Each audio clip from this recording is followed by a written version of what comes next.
Hello friends, Koolio here, and welcome back to the channel, and welcome to another video for World Flipper. Today, guys, I'm going to be teaching you something that is really important. Now, I don't know, obviously I don't know Japanese, so I don't know if, the game just, tells you straight up front, but I've seen a lot of, pictures and stuff over on, the World Flipper subreddit and some comments and stuff like that about these second portraits that you can unlock in this game. Now, the portraits are really cool. Now, if you notice, all the characters I currently have right now look different than when I originally got them, because you can unlock a second portrait, or what I'm kind of calling a second awakening, because you get a really nice power boost. Now, this is really important going on right now because they just unlocked the new fluctuating labyrinth, which is a ton of fun, and they're really difficult. This is solo play content where you take your team through 5 stages, and each stage has a level 50, 60, I think 70, 80 boss, and they get really difficult. Now, I've completed the level 50 stage for the light one,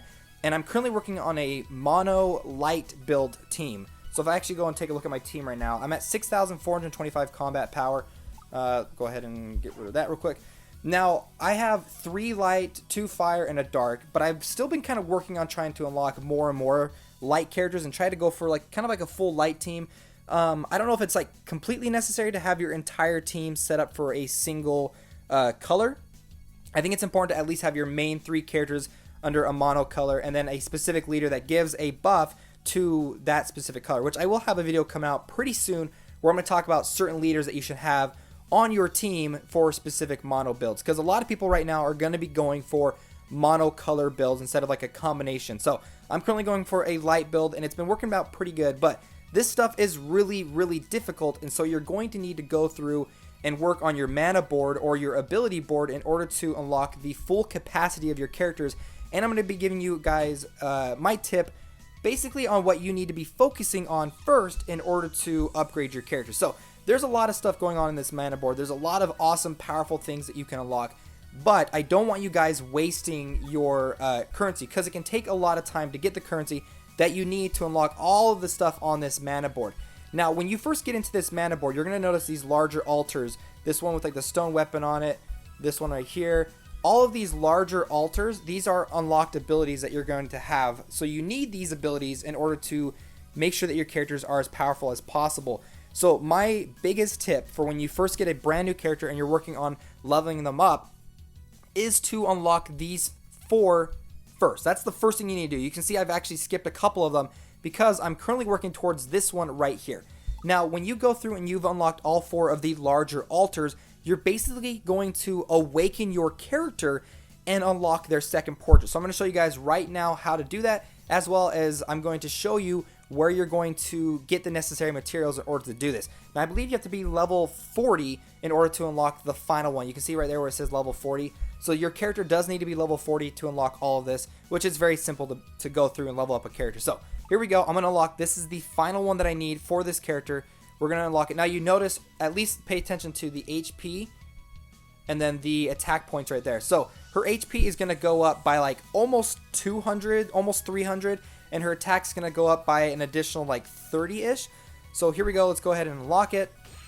So I've got the 4th altar, and then you can see I am now going to unlock the second portrait for the character. So there you go. I've sort of awakened the character. And now when you go ahead and tap on it, it says your HP has increased by 270, your attack power has increased by 54, and then I believe this is the leadership skill has been improved. So the first thing you need to do is, once you get your leader character, they should be your first priority to go through and unlock these specific nodes. And then once you've got your team all awakened, which I currently have my entire team awakened, then you can kind of go through and start maxing out all of these different stats and stuff. Now, you're going to need to know where in order to get these materials. So you're going to get these specific elemental stones. Now, there's a couple of places you can actually get this stuff. First of all, you can get it through the daily dungeons. Right now, I've got the light one. This is where you can get a lot of the stuff that you need in order to unlock this stuff. Easy, go through. I do recommend you do get 3 daily doubles, in daily reward doubles when you go through this. Don't waste it on any of these bottom ones. Just use them all on the level 50. So that's one area that you can get that from. Another place you can get it from is when you're going through and you're taking down the boss of the specific elemental type that you're going for. You can get these specific boss tokens. Now, these boss tokens are really handy, because I had one character that was an elemental fire character that I was trying to awaken, but I didn't have the elemental dungeon that I specifically needed that day in order to get those elemental crystals that I needed to awaken that character.